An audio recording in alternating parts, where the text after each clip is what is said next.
san ba ku bibiya domin ku karuwa. Barkanmu da saduwa mata iyayen al'umma. A daidai wannan lokaci ina mana fatan alkhairi a cikin shirinmu na Moments with Bilki Sambo. Mukan dudduba, muka binciko, mu gano me yake faruwa a cikin al'umma.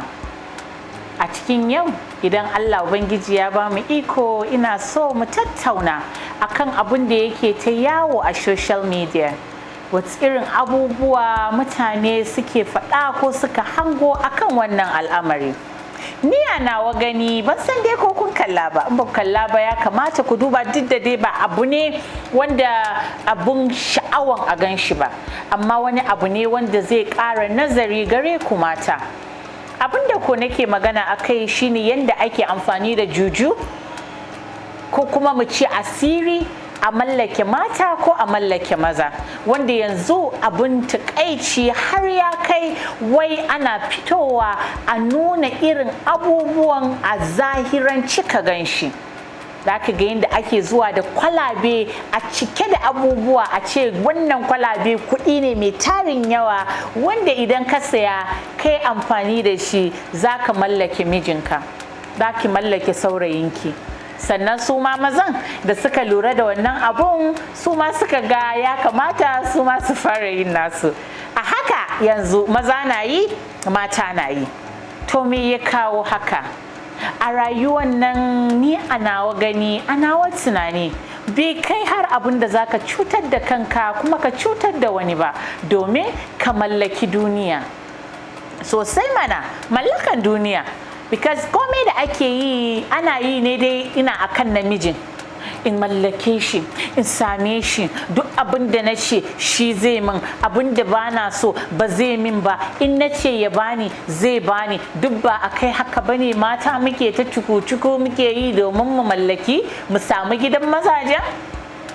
Su ma mazajen yanzu suna yi domin su mallaki 'yan matan. In ma ba za su aure ta ba sai su ga to ai tana da wasu samari masu kuɗin wanda idan suka yi amfani da asirin a kanta za ta iya zuwa ta karɓa musu kuɗi a wajen waɗannan saurayi ta zo ta basu. To wani irin al'umma muke ciki? Yaushe abun ya lalace haka? Yaushe rayuwar za ta gyaro?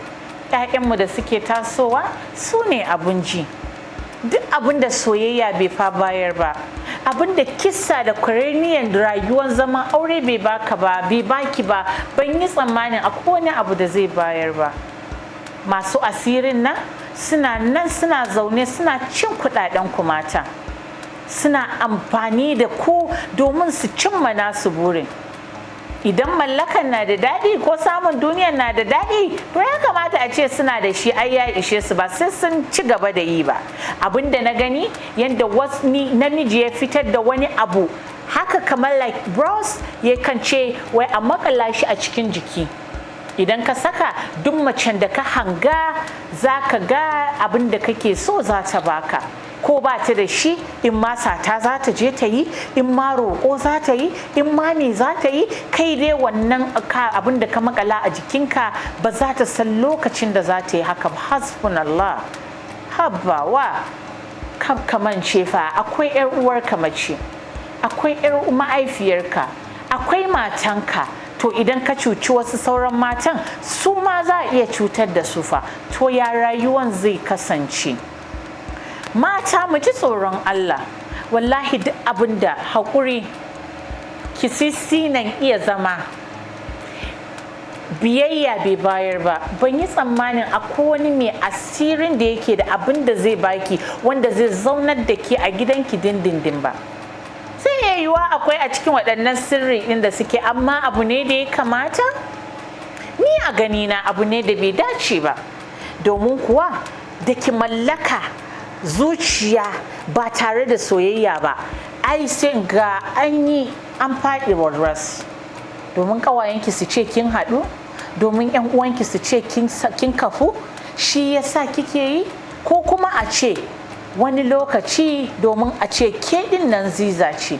Ni a nawa tunanin fa abin da zai sa ki dawo ziza yadda kika lura da jikinki.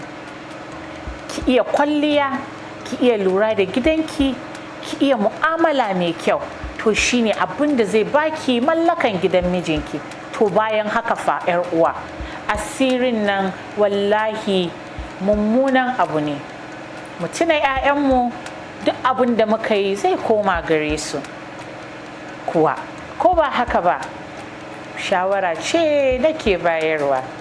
Ina mana fatan alkhairi, sai mun haɗu a wani bidiyon bi iznillah. Bisalam.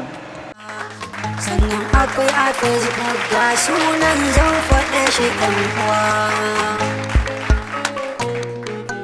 Moment with Bilki Sambo, ku bibiya domin ku karuwa. Search Moment with Bilki Sambo on YouTube, Instagram and Facebook. Ku nemi Moment with Bilki Sambo a YouTube, Instagram da Facebook.